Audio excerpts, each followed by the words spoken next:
GearsBot tutorial. Today I'd like to go over the Sumo bot wrestling. Sumo bot wrestling has been around for quite some time. Maybe not in First Lego League and WRO, but it is part of regional, national, and international competitions. And it covers interesting aspects of automation. We can use the color sensor, the ultrasonic sensor. You might want to use a gyro sensor for certain movements. And on top of that, there's an aspect of mechanical or physical design of your robot as well that plays a part in Sumo bot wrestling. Well, let's get to it. First, let's talk a little bit about some of the rules of Sumo bot wrestling. Normally in a Sumo bot competition, you would have an arena shaped like a ring. The border may have some color delineating it. It might be black, it might be red, and the color of the rest of the arena is usually a white surface, a white reflective surface. Obviously, that allows you to detect the edges of the arena. Normally, there wouldn't be walls around the arena, and the reason for that mainly is that your sensors need to be able to differentiate robots inside the arena as opposed to walls near you. So when you use an ultrasonic sensor, for instance, it may be a bit complicated to be able to differentiate between a robot standing in front of you and a wall, unless you had some physical mapping of the arena inside your robot program, which obviously can be done, but it's not normally part of Sumo bot competitions. Normally you would have two robots facing one another. In some competitions, you might have robots facing in random orientations. In our arena, we allow up to 4 robots to compete at the same time, allowing for some interesting dynamics throughout a round. The rules of a round are fairly simple. You have an allotted amount of time in which you're supposed to push your opponent off of the playing field. If an opponent falls off the playing field on their own, you can still win a round without even moving. Basically, you have to stay inside the ring for an allotted amount of time. Well, let's look at GearsBot Sumo challenges. We can go to our simulator, click on World, go to Sumo challenges, and we'll start with fixed dummies. Note that in the Sumo challenges we present in GearsBot, all of our opponents are basically static blocks. So these challenges are there to basically allow you to create a robot that can identify and push off opponents. But these challenges won't necessarily prepare you for the ultimate arena combat against a dynamic foe, which has a robot just like yours or a slightly different configuration, and tries to tip you out of the field while you're trying to push them off. But these challenges present the basics for a Sumo algorithm.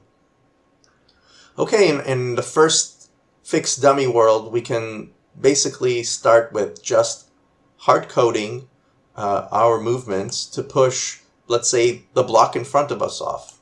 Let's start with just that. Note, for the purposes of this tutorial so far, I will be using the simple single sensor line follower robot. It has a color sensor, which we would need to detect the border. And we have an ultrasonic sensor as well that allows us to detect opponents in front of us. But for starters, I'm just going to use this simple robot configuration with a very simple program to just knock off the first block in front of me. We'll start with just moving forward for a certain amount. There's a bit of math that we can do in this part that's kind of interesting. If you think about the robot's geometry, basically you have a wheel, and the wheels are identical to one another. So each wheel would have its diameter, and we can calculate how far a robot roughly would travel by calculating the outer perimeter of this tire. So if we either knew the radius or the diameter of this tire, we would be able to calculate how far our robot would travel in one single rotation. And if you go to your robot selection and you look at our dimensions, we actually provide wheel diameters, and we say the wheel diameter is 5.6 centimeters. And if you remember or have learned your geometry, you would know that a circle's perimeter is its diameter times pi, or 2 times the radius times pi. So we can calculate now roughly how far the robot would go with one single rotation, or 360 degrees of rotation. Let's do that. We can use a simple calculator as long as you have pi, or you can estimate pi as 3.14. And this would be our perimeter, 17.59 centimeters roughly, give or take. So we can say that in one rotation we're going to travel 17.59 centimeters. Well, how far do we need to travel? Let's look at our arena again from a further top level view. And what we can do is we can use our ruler to measure the distance from where we start to roughly the edge of the arena where we want to go. And we see that the distance is roughly 90.4 centimeters, right? 90.4 centimeters. So we can take the distance that we would like to travel and divide it by the perimeter of our wheel, which was roughly 17.59.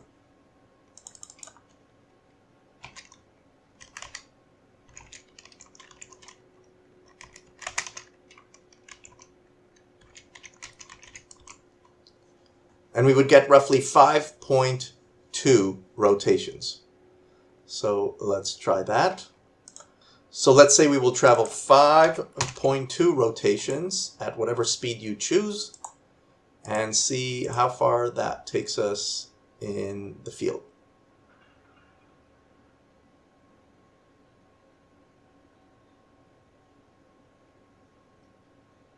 Great, and we see we've stopped right at the edge of the line.